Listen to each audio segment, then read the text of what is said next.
నమస్తే అండి. నేను మీ గంగాలక్ష్మిని అండి. ఈరోజు చిల్లీ ఆయిల్ రెసిపీతో నేను మీ ముందుకు వచ్చానండి. ఇందుకు కావలసిన పదార్థాలండి: 15 ఎండుమిరపకాయలండి, 2 స్పూన్లు నువ్వులు, 2 స్పూన్లు కారం అండి, 2 స్పూన్లు ఉప్పునండి. ఎండుమిరపకాయలు చక్కగా ఎండబెట్టుకోవాలండి. ఎండబెట్టుకున్నాక ఆ తర్వాత మిక్సీ చేసుకోవాలండి. ఇదిగోండి ఇలా చేసుకోవాలండి. ఎక్కువ ఫోర్స్ మీద మిక్సీ తిప్పకండి, ఇలా పొడి పొడిగా రావాలి. ఇలా వస్తేనే బాగుంటుంది. నూనె వేడెక్కిందండి.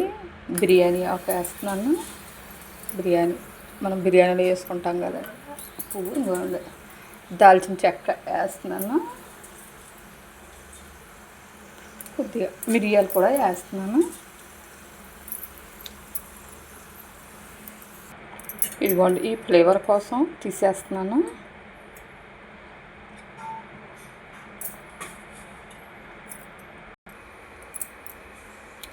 నూనె వేడెక్కుతుంది.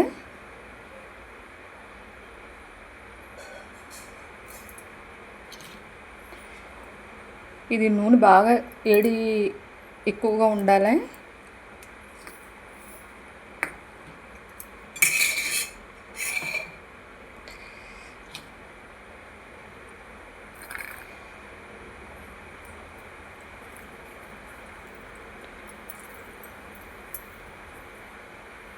ఎల్లుల్లిపాయలు రెండు ఎల్లుల్లిపాయలు తీసుకున్నాను నేను.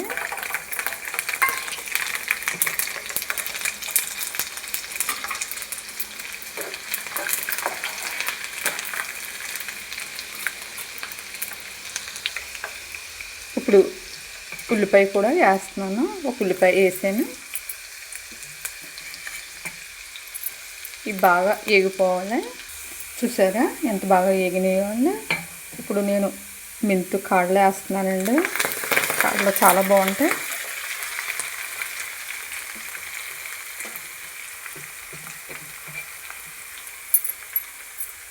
కొత్తిమీర కూడా వేసుకోవచ్చండి.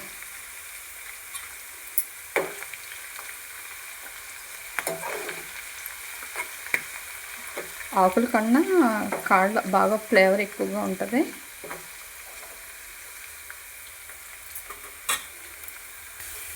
చూసారుగా ఎంత బాగా ఏగినాయో అండి. ఖచ్చితంగా అసలు ఉండకూడదండి. ఇది ఒక 2 నెలలు ఉంటుంది. బాగా వేడివేడిది ఇందులో వేసుకుందాం అండి.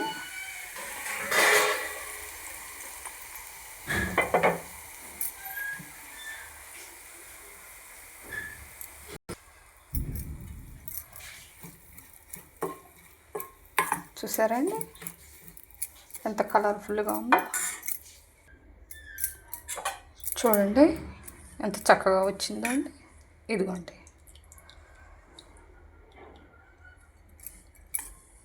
ఇది అన్నంలోకండి చాలా బాగుంటుంది.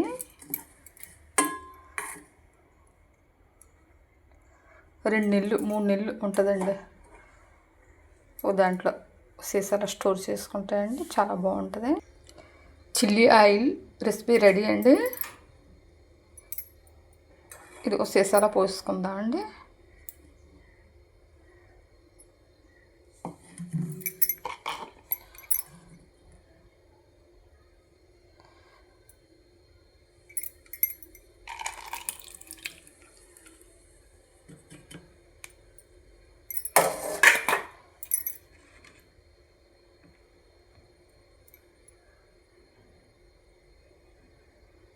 ఇదిగోండి ఎంత చక్కగా వచ్చిందో అండి. ఈ వీడియో మీకు నచ్చితే లైక్, షేర్, సబ్స్క్రైబ్ చేయండి.